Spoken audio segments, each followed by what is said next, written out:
ಅಕ್ರಮ ಮಾಡಿರೋದನ್ನ ಖಂಡಿಸಿ ತಹಶೀಲ್ದಾರ್ಗೆ ಮನವಿ ಕೊಟ್ಟು 3 ದಿವಸ ತಹಶೀಲ್ದಾರ್ನ ವರ್ಗಾವಣೆ ಮಾಡ್ತಾರೆ ಅಂತ ಹೇಳಿದ್ರೆ ನಿಮ್ಮನ್ನ ಇನ್ನೇನ್ ಮಾಡ್ತಾರೆ ಇಲ್ಲಿ? ನಾನು ಮಣ್ಣಿನ ಮಗ, ನಾನಿಲ್ಲಿ ಹುಟ್ಟಿ ಬೆಳೆದಿದ್ದು, ಇನ್ನೆಲ್ಲರೂ ಇನ್ನೇನು ಅಂತ ಮಾತಾಡ್ತಾರೆ. ನಿಮ್ಮ ಮುಂದೇನು ಮಾತಾಡವ್ರೆ. ಅಲ್ಲಿ ಇಲ್ಲಿನ ವೋಟರ್ ಅವನು. ನೀವು ಅಂಥವ್ರಿಗೆಲ್ಲ ನೀವು ಅವಕಾಶಗಳು ಕೊಟ್ಕೊಂಡು ಈ ದುಡ್ಡನ್ನ ಲೂಟಿ ಮಾಡಕ್ ಬಿಡ್ತಾ ಇದ್ದೀರಾ? ನಿಮ್ ಹಿಂಬಾಲಕರು ಇದಾರಲ್ಲ, ಎಲ್ಲ ಕೋಲಾರಿಂದ ಬರ್ತಾನಂತೆ ಯಾವನು ಭರತ್. ನಮ್ ಕ್ಷೇತ್ರದಲ್ಲಿ ಆಡಳಿತ ಅವನು 3ನೇ MLA ಏನೋ ಗೊತ್ತಿಲ್ಲ ಕ್ಷೇತ್ರಕ್ಕೆ. KGF ನಗರದಲ್ಲಿ ಈಗಿರ್ತಕ್ಕಂಥ ಅಂಗಡಿಗಳು, ಮಳಿಗೆಗಳು ಸುಮಾರು 1600 ಅಂಗಡಿಗಳಿದೆ. ಅದು MG ಮಾರ್ಕೆಟ್ ಇರ್ಬೋದು, ಮತ್ತೆ ಆಂಡರ್ಸನ್ ಪೇಟೆ ಮಾರ್ಕೆಟ್. ಇದರಲ್ಲಿ ಅಂಗಡಿಗಳ ವಹಿವಾಟು ನಡೀತಕ್ಕಂಥ ಸುಮಾರು 600ರಿಂದ 700 ಅಂಗಡಿ. ಇನ್ನು ಉಳಿದಿದ್ದೆಲ್ಲ ಖಾಲಿ ಆಗೇ ಇದೆ. ಖಾಲಿ ಇರೋದಕ್ಕೆ ಕಾರಣ ಅಲ್ಲಿ ಮೂಲಭೂತ ಸೌಕರ್ಯಗಳನ್ನ ನಗರಸಭೆಯವರು ಒದಗಿಸಿಲ್ಲ. ಅಂದ್ರೆ ಈ ಕ್ಷೇತ್ರದ ಶಾಸಕರು ಆ ಕಡೆ ಗಮನ ಹರಿಸಲಿಲ್ಲ. ಅದನ್ನ ಮೂಲಭೂತ ಸೌಕರ್ಯಗಳನ್ನು ಕೊಟ್ಟು ಆ ಅಂಗಡಿ ಮಳಿಗೆ ಮಾಲೀಕರಿಗೆ ಅಂಗಡಿ ನಡೆಸಕ್ ಕೊಟ್ಟಿದ್ರೆ ಇವತ್ತು ಅದು ಕೂಡ ಅಲ್ಲಿ ವ್ಯಾಪಾರ ಆಗ್ತಾ ಇತ್ತು. ಇದು ಬಹಳ ಹಿಂದಿನ ಕಾಲದಲ್ಲಿ ಕಟ್ಟಿರ್ತಕ್ಕಂಥ ಮಳಿಗೆಗಳು. ಇದು MG ಮಾರ್ಕೆಟ್ ಅಲ್ಲಿ ಒಂದಷ್ಟು ಅಂಗಡಿಗಳು ವ್ಯಾಪಾರ ಆಗ್ತಾ ಇದೆ, ಆಂಡರ್ಸನ್ ಪೇಟೆಯಲ್ಲೂ ಕೂಡ ಅಷ್ಟೇ. ಆದ್ರೆ ಆ ಮಳಿಗೆಗಳನ್ನ ರಿನೋವೇಷನ್ ಮಾಡಿ ಅಲ್ಲಿ ಕರೆಂಟ್ ಇರ್ಬೋದು, ನೀರಿನ ವ್ಯವಸ್ಥೆ ಇರ್ಬೋದು, ಬೀದಿ ಲೈಟ್ ಇರ್ಬೋದು, ರಸ್ತೆಗಳಿರ್ಬೋದು, ಇವೆಲ್ಲ ಕೆಲಸಗಳನ್ನ ಮಾಡಿಕೊಟ್ಟಿದ್ರೆ ಅದೇ ಅಂಗಡಿಗಳು ನಮ್ಮ ಕ್ಷೇತ್ರಕ್ಕೆ ಸಾಕಾಗಿತ್ತು. ಬಹುಶಃ ನಮ್ಮ ಕ್ಷೇತ್ರದಲ್ಲಿ ಪಾಪ್ಯುಲೇಷನ್ 2011ರಲ್ಲಿ 2,55,000 ಜನ ಇದ್ರು. ಈಗ 2,01,000 ಜನ ಇಳಿದು ಬಿಟ್ಟಿದ್ದಾರೆ. ಇನ್ನೂ ಎಷ್ಟು ಕಮ್ಮಿ ಆಗುತ್ತೋ ಗೊತ್ತಿಲ್ಲ ಈ SIR ಅಲ್ಲಿ. ಆದ್ರೆ ಇರೋ ಅಂಗಡಿಗಳ ಪೈಕಿನೇ 800ರಿಂದ 900 ಅಂಗಡಿಗಳು ಖಾಲಿ ಬಿದ್ದವೆ. ನಗರಸಭೆಗೆ ರೆವಿನ್ಯೂ ಬರ್ತಾ ಇಲ್ಲ. ಅವರು ರೆಡಿ ಮಾಡಿಕೊಟ್ಟಿದ್ರೆ ಇಲ್ಲೇ ರೆವಿನ್ಯೂ ಬರ್ತಾ ಇತ್ತು. ಇದನ್ನ ಬಿಟ್ಟು ಹುಲ್ಲು ಮಾರ್ಕೆಟ್ ಅಂತಿದೆ. ಹುಲ್ಲು ಮಾರ್ಕೆಟ್ ಅಲ್ಲಿ ಡೆಮೊಲೇಷನ್ ಮಾಡಿ ನಾವು ಹೊಸ ಕಾಂಪ್ಲೆಕ್ಸ್ ಅನ್ನ ತರ್ತೀವಿ, ವಾಣಿಜ್ಯ ಸಂಕೀರ್ಣವನ್ನ ನಾವಿಲ್ಲಿ ತರ್ತೀವಿ ಅಂತೇಳಿ ಶಾಸಕರು ಒಂದು ಹೊಸ ಪ್ರಯತ್ನವನ್ನ ಮಾಡಿದ್ದಾರೆ. ಇದರ ಹಿಂದೆ ಇರ್ತಕ್ಕಂಥ ಉದ್ದೇಶನೇ ಬೇರೆ. 10-15 ವರ್ಷ 20 ವರ್ಷ ಅಷ್ಟೇ ಆಗಿರೋದು. ಏನ್ ಡೆಮೊಲೇಷನ್ ಅಷ್ಟು ಬೇಗ ಮಾಡೋಂಥದ್ದೇನಿತ್ತು? ಏನೇನ ಬಿದ್ದೋಗಿ ಇನ್ನೇನು ಅನಾಹುತಗಳಾಗಿರೋ ವರದಿ ಇದೆಯಾ? ಇದು ನಿಂತ್ರೆ ಇನ್ನ ಅಷ್ಟು ಅನಾಹುತಗಳಾಗತ್ತೆ ಅಂತ ಏನ ನೀವು ಪರಿಶೀಲನೆ ಮಾಡಿ ಕ್ರಮ ತಗೊಂಡಿದ್ರಾ? ಏನಿಲ್ಲ. ನಾನು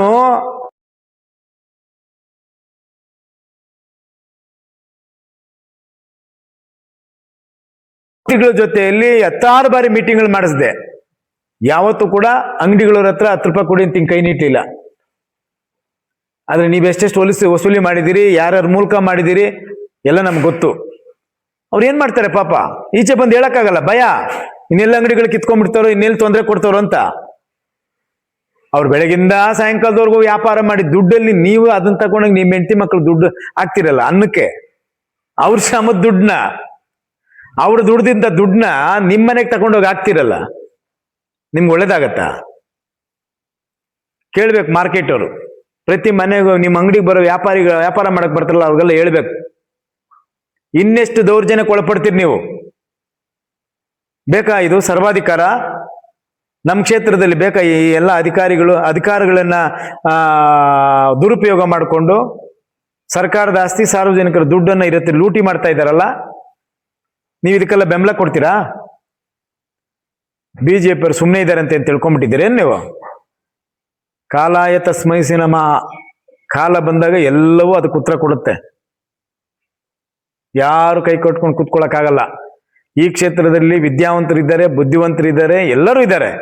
ಆದ್ರೆ ಆಚೆ ಬಂದು ಮಾತಾಡ್ತಾ ಇಲ್ವಲ್ಲ ಅಂತ ನಮ್ ನೋವು. ಎಲ್ಲರೂ ಮಾತಾಡ್ರಿ. RPI ಪಾರ್ಟಿಯವ್ರಿಗೆ ವಿನಂತಿ ಮಾಡ್ತೀನಿ, CPM ಅವರಿಗೆ ಮಾತಾಡ್ತೀನಿ, CPM ಅವ್ರಿಗೆ ಮಾತಾಡ್ತೀನಿ, ADMK ಅವ್ರಿಗೆ ಮಾತಾಡ್ತೀನಿ, DMK ಅವ್ರಿಗೆ ರಿಕ್ವೆಸ್ಟ್ ಮಾಡ್ತೀನಿ ನಿಮ್ಮ ಮೂಲಕ. ಇನ್ಯಾವ್ಯಾವ ರಾಜಕೀಯ ಪಕ್ಷದವರಿದ್ರೆ ಎಲ್ಲರೂ ಬನ್ರಿ, ಸಂಘ ಸಂಸ್ಥೆಗಳೆಲ್ಲ ಹೋರಾಟ ಕೇಳಿರಿ. ಇದು ನಿಮ್ಮ ಆಸ್ತಿ, ನಿಮ್ಮ ಶ್ರಮದ ಹಣ. ಬೆಮ್ಮೆಲಿಂದ 20 ಕೋಟಿ ರೂಪಾಯಿ ಟ್ಯಾಕ್ಸ್ ಬಂತು, ಏನಾಯ್ತು? ಎಲ್ಲಿ ಹಾಕಿದಿರಿ? BJMಲಿಂದ ಟ್ಯಾಕ್ಸ್ ಬಂತು, ಎಲ್ಲೋಯ್ತು ದುಡ್ಡು? ಯಾವನ್ರಿ ಅವನ್? ಭರತ್ ನಮ್ಮ ಕ್ಷೇತ್ರದಲ್ಲಿ ಅವನು ಬಂದು ಇಲ್ಲಿ ಆಡಳಿತವಾಗಿ ಎಲ್ಲರ ಗಮನಕ್ಕೆ ನಿಮ್ಮ ಮೂಲಕ ತಂದಿದ್ದೇನೆ. ಬಹಿರಂಗವಾಗಿ ಇದಕ್ಕೆ ಹೋರಾಟನೂ ಕೂಡ ನಾವು ರೂಪಿಸ್ತೇವೆ. ಅದ್ರ ಜೊತೆಗೆ ಕಾನೂನು ಹೋರಾಟನೂ ಮಾಡ್ತೇನೆ, ಬಿಡೋದಿಲ್ಲ. ನೀವು HDFC ಎಲ್ಲ ಇನ್ನು ಯಾವ ಬ್ಯಾಂಕ್ಗೆ ಲೋನ್ಗೆ ಹೋಗಿ, ಅವ್ರು ಲೋನ್ ಯಾಕೆ ಕೊಡ್ತಾರೆ ನಿಮ್ಗೆ? ಯಾವ ಆಧಾರದ ಮೇಲೆ ಕೊಡ್ತಾರೆ? 11% ತಕೊಂಡು ನೀವು ತಿಂಗಳಿಗೆ ಹೆಚ್ಚು ಕಡಿಮೆ 1 ಕೋಟಿ ರೂಪಾಯಿ EMI ಬರ್ತದೆ ತಿಂಗಳಿಗೆ. ಸೋರ್ಸಸ್ ಏನು? ಯಾಕೆ ನೀವು ಜನರ ದುಡ್ಡು ನೀವು ಬ್ಯಾಂಕ್ಗೆ, HDFC ಬ್ಯಾಂಕ್ಗೆ ಬಡ್ಡಿ ಅಷ್ಟು ಕಟ್ತೀರಿ ಜಾಸ್ತಿ? ಹಂಗಾದ್ರೆ ಬ್ಯಾಂಕಿಂದ ನಿಮ್ಗೆ ಎಷ್ಟು ಬರ್ತಾ ಇದೆ? ಕಾಂಟ್ರಾಕ್ಟ್ ಇಂದ ಎಷ್ಟು ಬರ್ತಾ ಇದೆ? ಜನ ಕೇಳ್ಬೇಕು. ಈ ಬಿಲ್ಡಿಂಗ್ ಬೇಕಾಗಿಲ್ಲ. ಮೈನಿಂಗ್ ಏರಿಯಾದಲ್ಲಿ ಹೋಗಿ ನೋಡಿದ್ರೆ ಹೆಂಗಿದೆ ಗೊತ್ತಾ? ಯಾವ್ರಿಗೆ ಮನೆ ಕೊಟ್ಟಿದ್ದೀರಿ? ಯಾರಿಗೆ ಮೂಲಭೂತ ಸೌಕರ್ಯಗಳನ್ನ ನೀವು ಕೊಡ್ತಾ ಇದ್ದೀರಿ? ಎಲ್ಲ ಎದುರಿಸೋದು, ಒಂದಷ್ಟು ಜನ ಇಟ್ಕೊಳ್ಳೋದು, ಎದುರಿಸೋದು. ಕಾಂಗ್ರೆಸ್ ಮುಖಂಡ್ರೆ, ರಾಜಕೀಯ ಯಾರಿಗೂ ಶಾಶ್ವತ ಅಲ್ಲ ಅಧಿಕಾರ.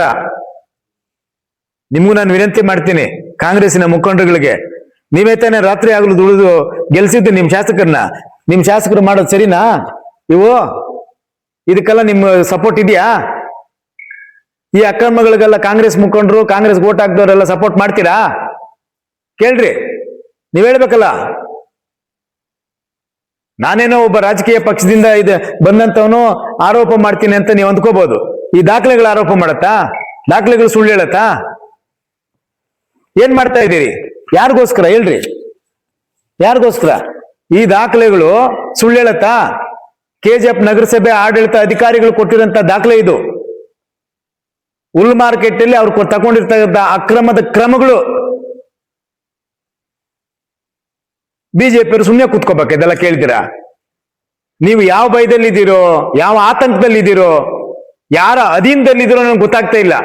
ಆದ್ರೆ ಬಿಜೆಪಿಯವರು ಯಾರ ಕೈ ಕೇಳೋರು ಕೈಗೊಂಬೆಗಳಲ್ಲ. ಜನಪರ ಕೆಲಸಗಳು ಮಾಡ್ಲಿಕ್ಕೆ ನಾವು ಮುಕ್ತವಾಗಿ ಈಚೆಗೆ ಬರ್ತೀವಿ, ಹೋರಾಟವನ್ನು ಮಾಡೇ ಮಾಡ್ತೀವಿ. 10-15 ವರ್ಷ 20 ವರ್ಷ ಅಷ್ಟೇ ಆಗಿರೋದು. ಏನ್ ಡೆಮೊಲೇಷನ್ ಅಷ್ಟು ಬೇಗ ಮಾಡೋಂಥದ್ದು ಏನಿತ್ತು? ಏನೇನ ಬಿದ್ದೋಗಿ ಇನ್ನೇನ ಅನಾಹುತಗಳಾಗಿರೋ ವರದಿ ಇದೆಯಾ? ಇದು ನಿಂತ್ರೆ ಇನ್ನ ಅಷ್ಟು ಅನಾಹುತಗಳಾಗತ್ತೆ ಅಂತ ಏನ ನೀವು ಪರಿಶೀಲನೆ ಮಾಡಿ ಕ್ರಮ ತಗೊಂಡಿದ್ರಾ? ಏನಿಲ್ಲ. 16 ಬಾರಿ ಮೀಟಿಂಗ್ಗಳು ಮಾಡಿಸಿದೆ. ಯಾವತ್ತೂ ಕೂಡ ಅಂಗಡಿಗಳವ್ರ ಹತ್ರ 10 ರೂಪಾಯಿ ಕೊಡಿ ಅಂತ ಕೈ ನೀಟಿಲ್ಲ. ಆದ್ರೆ ನೀವು ಎಷ್ಟೆಷ್ಟು ವಸೂಲಿ ಮಾಡಿದಿರಿ, ಯಾರ್ಯಾರ ಮೂಲಕ ಮಾಡಿದಿರಿ ಎಲ್ಲ ನಮ್ಗೆ ಗೊತ್ತು. ಅವ್ರು ಏನ್ ಮಾಡ್ತಾರೆ ಪಾಪ, ಈಚೆ ಬಂದು ಹೇಳಕ್ಕಾಗಲ್ಲ, ಭಯ. ಇನ್ನೆಲ್ಲ ಅಂಗಡಿಗಳು ಕಿತ್ಕೊಂಡ್ಬಿಡ್ತಾರೋ, ಇನ್ನೆಲ್ಲಿ ತೊಂದರೆ ಕೊಡ್ತಾರೋ ಅಂತ. ಅವ್ರು ಬೆಳಗಿಂದ ಸಾಯಂಕಾಲದವರೆಗೂ ವ್ಯಾಪಾರ ಮಾಡಿ ದುಡ್ಡಲ್ಲಿ ನೀವು ಅದನ್ನ ತಗೊಂಡಾಗ ನಿಮ್ಮ ಹೆಂಡತಿ ಮಕ್ಕಳು ದುಡ್ಡು ಹಾಕ್ತಿರಲ್ಲ ಅನ್ನಕ್ಕೆ. ಅವ್ರ ಶ್ರಮದ ದುಡ್ಡನ್ನ, ಅವ್ರು ದುಡ್ದಿಂದ ದುಡ್ಡನ್ನ ನಿಮ್ಮನೆಗೆ ತಗೊಂಡೋಗಿ ಹಾಕ್ತಿರಲ್ಲ, ನಿಮ್ಗೆ ಒಳ್ಳೇದಾಗತ್ತಾ? ಕೇಳ್ಬೇಕು ಮಾರ್ಕೆಟ್ ಅವರು. ಪ್ರತಿ ಮನೆಗೂ ನಿಮ್ಮ ಅಂಗಡಿಗೆ ಬರೋ ವ್ಯಾಪಾರ ಮಾಡಕ್ ಬರ್ತಾರಲ್ಲ ಅವ್ರಿಗೆಲ್ಲ ಹೇಳ್ಬೇಕು, ಇನ್ನೆಷ್ಟು ದೌರ್ಜನ್ಯಕ್ಕೆ ಒಳಪಡ್ತೀರಿ ನೀವು? ಬೇಕಾ ಇದು ಸರ್ವಾಧಿಕಾರ? ನಮ್ಮ ಕ್ಷೇತ್ರದಲ್ಲಿ ಬೇಕಾ ಈ ಎಲ್ಲ ಅಧಿಕಾರಗಳನ್ನ ದುರುಪಯೋಗ ಮಾಡಿಕೊಂಡು ಸರ್ಕಾರದ ಆಸ್ತಿ, ಸಾರ್ವಜನಿಕರ ದುಡ್ಡನ್ನ ಇರುತ್ತೆ ಲೂಟಿ ಮಾಡ್ತಾ ಇದ್ದಾರಲ್ಲ, ನೀವು ಇದಕ್ಕೆಲ್ಲ ಬೆಂಬಲ ಕೊಡ್ತೀರಾ? ಬಿಜೆಪಿಯವರು ಸುಮ್ಮನೆ ಇದ್ದಾರೆ ಅಂತ ತಿಳ್ಕೊಂಡ್ಬಿಟ್ಟಿದ್ದೀರೇನು ನೀವು? ಕಾಲಾಯ ತಸ್ಮೈ ನಮಃ. ಕಾಲ ಬಂದಾಗ ಎಲ್ಲವೂ ಅದಕ್ಕೆ ಉತ್ತರ ಕೊಡುತ್ತೆ. ಯಾರು ಕೈ ಕಟ್ಕೊಂಡು ಕೂತ್ಕೊಳ್ಳಕ್ಕಾಗಲ್ಲ. ಈ ಕ್ಷೇತ್ರದಲ್ಲಿ ವಿದ್ಯಾವಂತರಿದ್ದಾರೆ, ಬುದ್ಧಿವಂತರಿದ್ದಾರೆ, ಎಲ್ಲರೂ ಇದ್ದಾರೆ. ಆದ್ರೆ ಆಚೆ ಬಂದು ಮಾತಾಡ್ತಾ ಇಲ್ವಲ್ಲ ಅಂತ ನಮ್ ನೋವು. ಎಲ್ಲರೂ ಮಾತಾಡ್ರಿ. RPF ಪಾರ್ಟಿಯವ್ರಿಗೆ ವಿನಂತಿ ಮಾಡ್ತೀನಿ, CPM ಅವರಿಗೆ ಮಾತಾಡ್ತೀನಿ, CPM ಅವ್ರಿಗೆ ಮಾತಾಡ್ತೀನಿ, ADMK ಅವ್ರಿಗೆ ಮಾತಾಡ್ತೀನಿ, DMK ಅವ್ರಿಗೆ ರಿಕ್ವೆಸ್ಟ್ ಮಾಡ್ತೀನಿ ನಿಮ್ ಮೂಲಕ. ಇನ್ಯಾವ್ಯಾವ ರಾಜಕೀಯ ಪಕ್ಷದವರು ಇದ್ರೆ ಎಲ್ಲರೂ ಬನ್ರಿ, ಸಂಘ ಸಂಸ್ಥೆಗಳೆಲ್ಲ ಹೋರಾಟ ಕೇಳಿರಿ. ಇದು ನಿಮ್ಮ ಆಸ್ತಿ, ನಿಮ್ಮ ಶ್ರಮದ ಹಣ. ಬೆಮ್ಮೆಲಿಂದ 20 ಕೋಟಿ ರೂಪಾಯಿ ಟ್ಯಾಕ್ಸ್ ಬಂತು, ಏನಾಯ್ತು? ಎಲ್ಲಿ ಹಾಕಿದಿರಿ? BJMಲಿಂದ ಟ್ಯಾಕ್ಸ್ ಬಂತು, ಎಲ್ಲೋಯ್ತು ದುಡ್ಡು? ಯಾವನ್ರಿ ಅವನ್? ಭರತ್ ನಮ್ಮ ಕ್ಷೇತ್ರದಲ್ಲಿ ಅವನು ಬಂದು ಇಲ್ಲಿನ ವೋಟರ್ ಅವನು. ನೀವು ಅಂತವ್ರಿಗೆಲ್ಲ ನೀವು ಅವಕಾಶಗಳು ಕೊಟ್ಕೊಂಡು ಈ ದುಡ್ಡನ್ನ ಲೂಟಿ ಮಾಡಕ್ ಬಿಡ್ತಾ ಇದ್ದೀರಾ? ಐಮಾಸ್ ಲೈಟ್ಗಳು ನಮ್ಮ ಕ್ಷೇತ್ರದಲ್ಲಿ ಸುಮಾರು 250ರಿಂದ 300 ಐಮಾಸ್ ಲೈಟ್ಗಳು ಹಾಕಿದ್ದೆ ಅಂತ ಒಂದು ಸಣ್ಣ ಮಾಹಿತಿ ಇದೆ. ಎಲ್ಲಿ ಹಾಕಿದ್ದೀರಿ? ಅದು ಕಾಸ್ಟ್ ಎಷ್ಟು, ನಿರ್ವಹಣೆ ಎಷ್ಟು, ಸೋಡಿಯಂ ಲೈಟ್ ಎಷ್ಟಿದೆ, ಸೆಂಟ್ರಲ್ ಸ್ಕೀಮ್ ಯಾವಾಗ ಬಂತು, DC ಆಫೀಸಿಂದ ಎಷ್ಟು ಹಣ ಬರುತ್ತೆ, ನಗರಸಭೆಯಿಂದ ಎಷ್ಟು ಹಣ ಕೊಡ್ತಾ ಇದ್ದೀರಿ? ಈ ನಿರ್ವಹಣೆಗೆ ಲಕ್ಷಾಂತರ ರೂಪಾಯಿ ತಿಂಗಳು ನೀವು ಅವ್ರಿಗೆ ಹಂಚ್ಕೊಳ್ತಾ ಇದ್ದೀರಾ. ಶೇರಿಂಗಾ? ನಿನಗಿಷ್ಟು ನನಗಿಷ್ಟು ಅಂತ ಮನಾಪೋಲಿ ಮಾಡ್ಕೊಂಡ್ಬಿಡ್ರಿ ಎಲ್ಲ. ಆ ನಗರಸಭೆನ ಖಾತೆ ಮಾಡ್ಕೊಂಡು ಹೋಗ್ಬಿಡ್ರಿ, ಆ ಕಚೇರಿ ನಿಮ್ದೆ ಅಂತ ಮಾಡ್ಕೊಂಡು ಹೋಗ್ಬಿಡ್ರಿ. ಹೋಗ್ಲಿ, ಈ ಜನ ಸುಮ್ಮನೆ ಇದ್ದಾರಲ್ಲ, ಏನ್ ಮಾಡೋದು? ಅದನ್ನು ಮಾಡ್ಕೊಂಡು ಹೋಗ್ಬಿಡ್ರಿ ಅಂತ. ನಗರಸಭೆಯಲ್ಲಿ ಗೆದ್ದಂತ ಎಲ್ಲಾ ಜನಪ್ರತಿನಿಧಿಗಳು ನಿಮ್ಗೆ ಅವಧಿ ಮುಗಿದೋಗಿದೆ ಅಂತ ನಿಮ್ ಮನೆಗಳಲ್ಲಿ ಕೂತ್ಕೊಳ್ಳೋದಲ್ಲ. ಎಲ್ಲರೂ ಬನ್ರಿ, ಮತ್ತೆ ನಿಲ್ಬೇಕಲ್ಲ ಎಲ್ಲಾ ಪಾರ್ಟಿಯಲ್ಲಿ ಇರೋರು. ಕೇಳ್ರಿ, ಇದೆಲ್ಲ ಜನ ನಿಮ್ಗೆ ಓಟ್ ಹಾಕ್ತಾರೆ, ನಮ್ ಪರವಾಗಿ ಕೇಳ್ತಾರೆ, ನ್ಯಾಯ ಕೇಳ್ತಾರೆ. ಅದಕ್ಕೆ ಒಳ್ಳೆ ವ್ಯಕ್ತಿ ಓಟ್ ಹಾಕ್ಬೇಕಂತ ಬರ್ತಾರೆ, ಅವ್ರು ಓಟ್ ಹಾಕ್ತಾರೆ ನಿಮ್ಗೆ, ಯಾವುದೇ ಪಾರ್ಟಿ ಇರಲಿ. ನೀವು ಸುಮ್ಮನೆ ಮನೇಲಿ ಇದ್ಕೊಂಡು ಎದ್ರಕೊಂಡು 8 ದಿನ ಈ ಜೀವನ ಎದುರಿ ಬದುಕೋದು 100 ವರ್ಷಕ್ಕಿಂತ ಧೈರ್ಯವಾಗಿ ಬದುಕು 10 ವರ್ಷ ಬದುಕಬಾರ್ರಿ. ನಿಮ್ ಇತಿಹಾಸ ಕ್ರಿಯೇಟ್ ಆಗತ್ತೆ. ಧೈರ್ಯದಿಂದ ಬದುಕ್ರಿ, ಎದ್ರಕೊಂಡು ಯಾಕೆ ಮನೇಲಿ ಇರ್ತೀರಿ? ಯಾವಾಗ ಕಾಂಗ್ರೆಸ್ ಅಧಿಕಾರಕ್ಕೆ ಬರುತ್ತೆ, ಅಧಿಕಾರಕ್ಕೆ ಬಂದವರು ಏನೇನು ಮಾಡ್ತಾರೆ ಅಂತ ಇವೆಲ್ಲ ಸಾಕ್ಷಿಗಳು. ಈ ಕ್ಷೇತ್ರದಲ್ಲಿ ಆಗುವಂತ ಅನ್ಯಾಯ ಅಕ್ರಮಗಳ ವಿರುದ್ಧ ಬಿಜೆಪಿ ನಿಲ್ಲುತ್ತದೆ, ಹೋರಾಟ ಮಾಡ್ತದೆ, ಜನಪರವಾದ ಕೆಲಸಗಳನ್ನು ನಾವು ಮಾಡೇ ಮಾಡ್ತೀವಿ. ಈ ಪ್ರಶ್ನೆ ನಮ್ಗೆ ಕೇಳ್ತೀರಾ? ನಾವು ಕೆಲವ್ರು ಹೇಳ್ತಾರೆ, ನಾನು ಮಣ್ಣಿನ ಮಗ, ನಾನು ಇಲ್ಲಿ ಹುಟ್ಟಿ ಬೆಳೆದಿದ್ದು, ಇನ್ನೆಲ್ಲರೂ ಇನ್ನೇನು ಅಂತ ಮಾತಾಡ್ತಾರೆ. ನಿಮ್ಮ ಮುಂದೇನು ಮಾತಾಡವ್ರೆ. ಮೊದಲು ಪ್ರಯಾರಿಟಿ ಅವ್ರು ಕೊಡೋಣ ಅಂತೇಳಿ ಕಾದ್ ನೋಡಿದ್ವಿ. ಅವ್ರು ಯಾರು ಮುಂದೆ ಬಂದಿಲ್ಲ. ನೀವ್ ಹೇಳ್ದಂಗೆ ಬಿಜೆಪಿನ ಸಹಿಸ್ಕೊಳ್ಳಲ್ಲ, ನಾವು ನಿಲ್ಲಬಾರ್ದು, ಜನರ ಪರವಾಗಿ ಬರಬೇಕು, ಹೋರಾಟ ಮಾಡ್ಬೇಕಂತ ಬಂದಿದ್ದೀವಿ. ನಮ್ಮ ಜೊತೆ ಸಹಕರಿಸಿ. ನಾವು ಅದಕ್ಕೆ ಒಂದು ಉತ್ತರ ಕೊಟ್ಟನಲ್ಲ ನಾನೀಗ.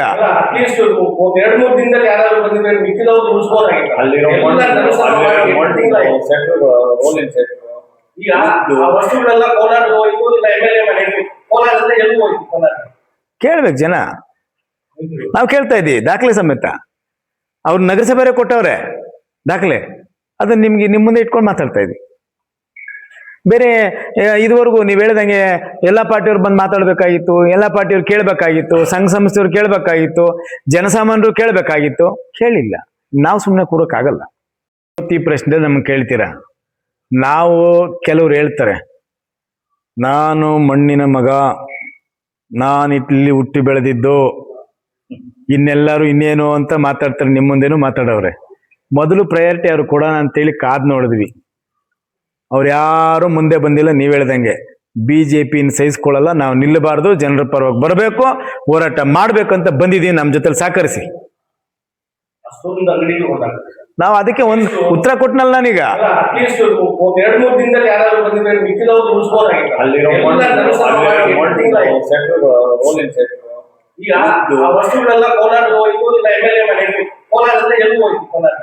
ಕೇಳ್ಬೇಕು ಜನ, ನಾವು ಕೇಳ್ತಾ ಇದ್ದೀವಿ ದಾಖಲೆ ಸಮೇತ. ಅವ್ರು ನಗರಸಭೆ ಕೊಟ್ಟವ್ರೆ ದಾಖಲೆ, ಅದನ್ನ ನಿಮ್ಗೆ ನಿಮ್ಮ ಮುಂದೆ ಇಟ್ಕೊಂಡು ಮಾತಾಡ್ತಾ ಇದ್ವಿ. ಬೇರೆ ಇದುವರೆಗೂ ನೀವು ಹೇಳ್ದಂಗೆ ಎಲ್ಲಾ ಪಾರ್ಟಿಯವ್ರು ಬಂದು ಮಾತಾಡ್ಬೇಕಾಗಿತ್ತು, ಎಲ್ಲಾ ಪಾರ್ಟಿಯವ್ರು ಕೇಳ್ಬೇಕಾಗಿತ್ತು, ಸಂಘ ಸಂಸ್ಥೆಯವ್ರು ಕೇಳ್ಬೇಕಾಗಿತ್ತು, ಜನಸಾಮಾನ್ಯರು ಕೇಳ್ಬೇಕಾಗಿತ್ತು. ಕೇಳಿಲ್ಲ. ನಾವು ಸುಮ್ಮನೆ ಕೂರಕ್ಕಾಗಲ್ಲ. ಅಲ್ಲಿ ಇಲ್ಲಿನ ವೋಟರ್ ಅವನು. ನೀವು ಅಂತವ್ರಿಗೆಲ್ಲ ನೀವು ಅವಕಾಶಗಳು ಕೊಟ್ಕೊಂಡು ಈ ದುಡ್ಡನ್ನ ಲೂಟಿ ಮಾಡಕ್ ಬಿಡ್ತಾ ಇದ್ದೀರಾ? ಐಮಾಸ್ ಲೈಟ್ಗಳು ನಮ್ಮ ಕ್ಷೇತ್ರದಲ್ಲಿ ಸುಮಾರು 250ರಿಂದ 300 ಐಮಾಸ್ ಲೈಟ್ಗಳು ಹಾಕಿದ್ದೆ ಅಂತ ಒಂದು ಸಣ್ಣ ಮಾಹಿತಿ ಇದೆ. ಎಲ್ಲಿ ಹಾಕಿದ್ದೀರಿ? ಅದು ಕಾಸ್ಟ್ ಎಷ್ಟು, ನಿರ್ವಹಣೆ ಎಷ್ಟು, ಸೋಡಿಯಂ ಲೈಟ್ ಎಷ್ಟಿದೆ, ಸೆಂಟ್ರಲ್ ಸ್ಕೀಮ್ ಯಾವಾಗ ಬಂತು, DC ಆಫೀಸಿಂದ ಎಷ್ಟು ಹಣ ಬರುತ್ತೆ, ನಗರಸಭೆಯಿಂದ ಎಷ್ಟು ಹಣ ಕೊಡ್ತಾ ಇದ್ದೀರಿ? ಈ ನಿರ್ವಹಣೆಗೆ ಲಕ್ಷಾಂತರ ರೂಪಾಯಿ ತಿಂಗಳು ನೀವು ಅವ್ರಿಗೆ ಹಂಚ್ಕೊಳ್ತಾ ಇದ್ದೀರಾ. ಶೇರಿಂಗಾ? ನಿನಗಿಷ್ಟು ನನಗಿಷ್ಟು ಅಂತ ಮನಾಪೋಲಿ ಮಾಡ್ಕೊಂಡ್ಬಿಡ್ರಿ ಎಲ್ಲ. ಆ ನಗರಸಭೆನ ಖಾತೆ ಮಾಡ್ಕೊಂಡು ಹೋಗ್ಬಿಡ್ರಿ, ಆ ಕಚೇರಿ ನಿಮ್ದೆ ಅಂತ ಮಾಡ್ಕೊಂಡು ಹೋಗ್ಬಿಡ್ರಿ. ಹೋಗ್ಲಿ, ಈ ಜನ ಸುಮ್ಮನೆ ಇದ್ದಾರಲ್ಲ, ಏನ್ ಮಾಡೋದು? ಅದನ್ನು ಮಾಡ್ಕೊಂಡು ಹೋಗ್ಬಿಡ್ರಿ ಅಂತ. ನಗರಸಭೆಯಲ್ಲಿ ಗೆದ್ದಂತ ಎಲ್ಲಾ ಜನಪ್ರತಿನಿಧಿಗಳು ನಿಮ್ಗೆ ಅವಧಿ ಮುಗಿದೋಗಿದೆ ಅಂತ ನಿಮ್ ಮನೆಗಳಲ್ಲಿ ಕೂತ್ಕೊಳ್ಳೋದಲ್ಲ. ಎಲ್ಲರೂ ಬನ್ರಿ, ಮತ್ತೆ ನಿಲ್ಬೇಕಲ್ಲ ಎಲ್ಲಾ ಪಾರ್ಟಿಯಲ್ಲಿ ಇರೋರು. ಕೇಳ್ರಿ, ಇದೆಲ್ಲ ಜನ ನಿಮ್ಗೆ ಓಟ್ ಹಾಕ್ತಾರೆ, ನಮ್ ಪರವಾಗಿ ಕೇಳ್ತಾರೆ, ನ್ಯಾಯ ಕೇಳ್ತಾರೆ. ಅದಕ್ಕೆ ಒಳ್ಳೆ ವ್ಯಕ್ತಿ ಓಟ್ ಹಾಕ್ಬೇಕಂತ ಬರ್ತಾರೆ, ಅವ್ರು ಓಟ್ ಹಾಕ್ತಾರೆ ನಿಮ್ಗೆ, ಯಾವುದೇ ಪಾರ್ಟಿ ಇರಲಿ. ನೀವು ಸುಮ್ಮನೆ ಮನೇಲಿ ಇದ್ಕೊಂಡು ಎದ್ಕೊಂಡು ದಿನ ಈ ಜೀವನ ಎದುರಿ ಬದುಕೋದು 100 ವರ್ಷಕ್ಕಿಂತ ಧೈರ್ಯವಾಗಿ ಬದುಕು 10 ವರ್ಷ ಬದುಕಬಾಳ್ರಿ. ನಿಮ್ ಇತಿಹಾಸ ಕ್ರಿಯೇಟ್ ಆಗತ್ತೆ. ಧೈರ್ಯದಿಂದ ಬದುಕ್ರಿ, ಎದ್ಕೊಂಡು ಯಾಕೆ ಮನೇಲಿ ಇರ್ತೀರಿ? ಯಾವಾಗ ಕಾಂಗ್ರೆಸ್ ಅಧಿಕಾರಕ್ಕೆ ಬರುತ್ತೆ, ಅಧಿಕಾರಕ್ಕೆ ಬಂದವರು ಏನೇನು ಮಾಡ್ತಾರೆ ಅಂತ ಇವೆಲ್ಲ ಸಾಕ್ಷಿಗಳು. ಈ ಕ್ಷೇತ್ರದಲ್ಲಿ ಆಗುವಂತ ಅನ್ಯಾಯ ಅಕ್ರಮಗಳ ವಿರುದ್ಧ ಬಿಜೆಪಿ ನಿಲ್ಲುತ್ತದೆ, ಹೋರಾಟ ಮಾಡ್ತದೆ. ಜನಪರವಾದ ಕೆಲಸಗಳನ್ನು ನಾವು ಮಾಡೇ ಮಾಡ್ತೀವಿ. Open for lab technician, Golden City College of Paramedical Science, LWF Center, BML Nagar, KGF. Interested students contact the below phone number. Paramedical Diploma in Medical Lab Technology, Health Inspector, Medical Image Technology, Operation Theatre Technology. Eligible students are 10th pass and 2nd PC pass or fail. Pure and clean. No compromise. Best quality. Family restaurant. 100% Hamburg and Dindigul style biryani. 100% Venus biryani. Near Government Maternity Hospital, Maharaja Road, Robertson Peak. For all NCERT, CBSE textbooks, guides, PUC, ITI, BE textbooks, guides and classmate notes, and for all the types of stationery available only at Satya Bookstore, opposite to Karur Vaishya ATM, Aladamira, Bemmal Nagar, KGF.